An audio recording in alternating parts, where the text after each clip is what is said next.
এমনটা কি হতে পারে? মার্কিন যুক্তরাষ্ট্র একটি সিদ্ধান্ত নিয়েছে, অথচ তাদেরই মদতপুষ্ট দখলদার রাষ্ট্র ইসরায়েল সেই সিদ্ধান্তকে নাকচ করে দিয়েছে। কিছুদিন আগেও সে কথা কেউ চিন্তাও করতে পারত না, কিন্তু মধ্যপ্রাচ্যের টানাপোড়েনে সেরকমই একটি ঘটনা ঘটেছে।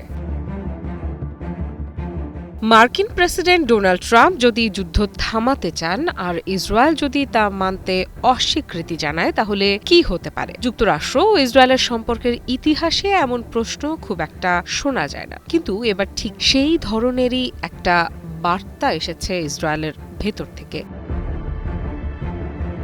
ইসরায়েলের উগ্র ডানপন্থী জাতীয় নিরাপত্তা মন্ত্রী ইতামার বেন গভির এক মন্তব্য করেছেন, যা শুধু তেল আবিবেই নয়, ওয়াশিংটনেও আলোচনার জন্ম দিয়েছে। তিনি স্পষ্ট ভাষায় বলেছেন, প্রয়োজনে মার্কিন প্রেসিডেন্ট ডোনাল্ড ট্রাম্পের অনুরোধও প্রত্যাখ্যান করতে পারে ইসরায়েল।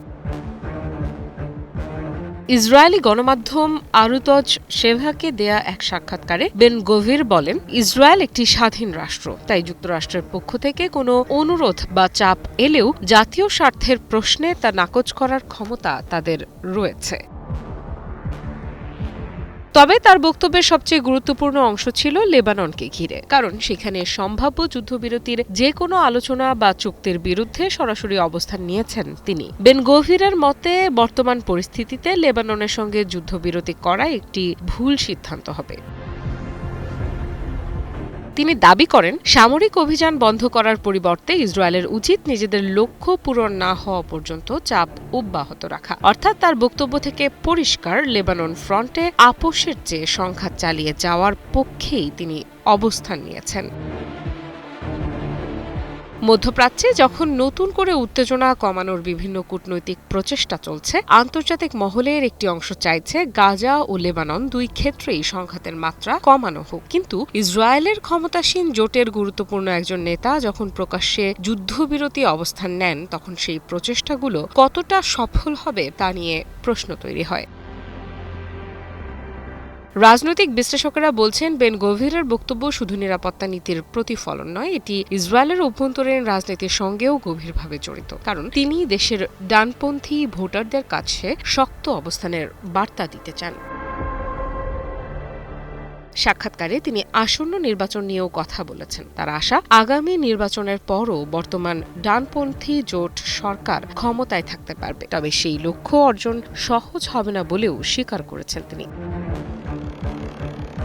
এখানেই তৈরি হচ্ছে আরেকটি গুরুত্বপূর্ণ প্রশ্ন, ইসরায়েলের ভেতরে কি এখন এমন একটি রাজনৈতিক ধারা শক্তিশালী হচ্ছে যারা যুক্তরাষ্ট্রের পরামর্শের চেয়েও নিজেদের নিরাপত্তা নীতিকে বেশি গুরুত্ব দিতে চায়? কারণ অতীতে যুক্তরাষ্ট্র ইসরায়েলকে প্রায় সব বড় আঞ্চলিক ইস্যুতে একসঙ্গে দেখা গেলেও সাম্প্রতিক বছরগুলোতে কিছু বিষয়ে মত পার্থক্যের ইঙ্গিত দেখা গেছে, আর বেন গভিরের এই মন্তব্য সেই বিতর্ককে আরও উস্কে দিতে পারে। আমি ভরসা রাখি হিরন smart water পিউরিফায়ারে।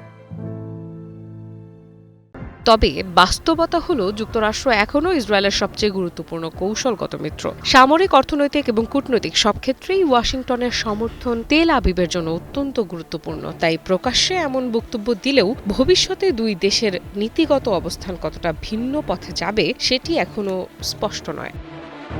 Afrida Ifra, news 24।